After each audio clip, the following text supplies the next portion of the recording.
So it's obviously a tremendous honor to have gotten both these book awards. What is especially gratifying is to be recognized not just by the discipline of political science, but also sociology, which I feel a very strong intellectual kinship towards. It's very special because it's my first book. It's about a question that I think should concern us all, which is that we live in a world in which millions continue to be deprived access to the most basic social services.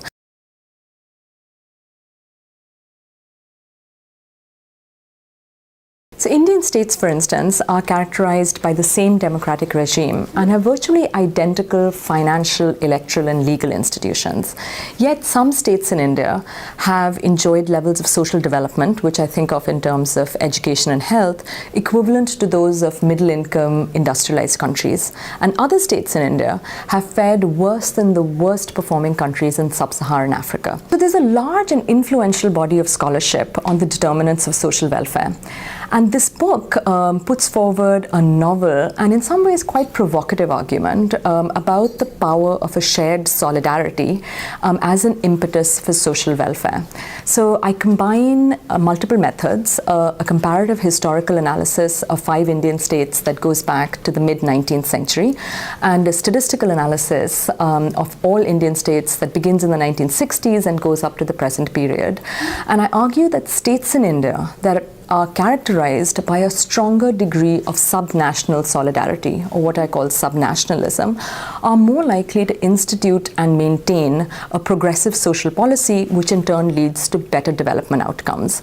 So I combine insights from social psychology and political philosophy to argue that a shared solidarity creates affective bonds. It creates a feeling of community, a sense of we-ness, and this basically leads to a prioritization not just of individual but also collective interests. You're more likely to favor the welfare of others, it creates mutual obligations, and this is a very important impetus for putting in place social welfare policies.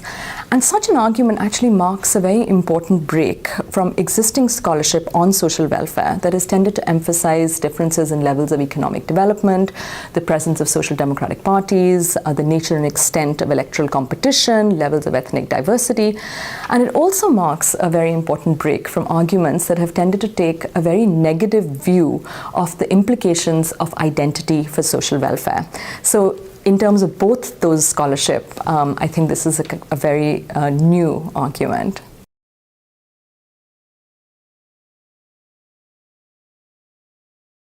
I'm hoping that the book will appeal to social science scholars interested in questions of development, governance, social welfare, scholars interested in the politics of identity and nationalism, ethnicity, also of course people interested in South Asia.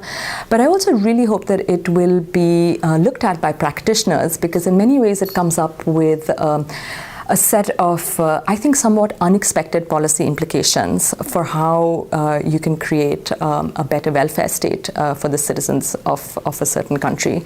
And I've tried very hard to write it accessibly, so I really hope it will also just be hopefully appealing to anyone who's interested in similar questions.